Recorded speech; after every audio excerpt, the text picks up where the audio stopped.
போலி வலைதள கணக்கு மூலம் திண்டுக்கல் மாவட்ட ஆட்சியரின் பெயர் மற்றும் புகைப்படத்தை பயன்படுத்தி பணம் கேட்டு மர்ம நபர்கள் மோசடியில் ஈடுபட்டுள்ளதாகவும் அதனை யாரும் நம்ப வேண்டாம் என்றும் எச்சரிக்கை விடுக்கப்பட்டுள்ளது.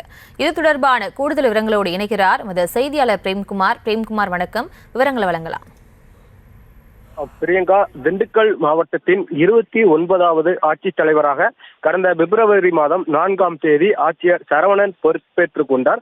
இதற்கிடையே திண்டுக்கல் மாவட்ட ஆட்சித்தலைவர் சரவணன் அவர்களின் பெயர் மற்றும் புகைப்படத்தை சிலர் தவறாக பயன்படுத்தி வாட்ஸ்அப் குறுந்தகவல், வாட்ஸ்அப் அழைப்புகள் மற்றும் இதர சமூக ஊடகங்கள் வாயிலாக போலியான கணக்குகளை தயார் செய்து மற்ற பொதுமக்களிடம் பணம் கேட்டு மிரட்டி வருவதாக ஆட்சியருக்கு புகாரானது வரப்பெற்றது.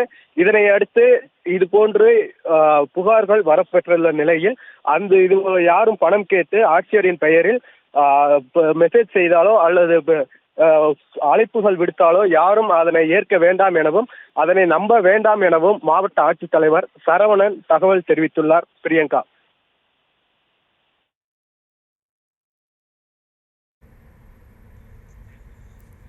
விவரங்களுக்கு நன்றி பிரேம்குமார்.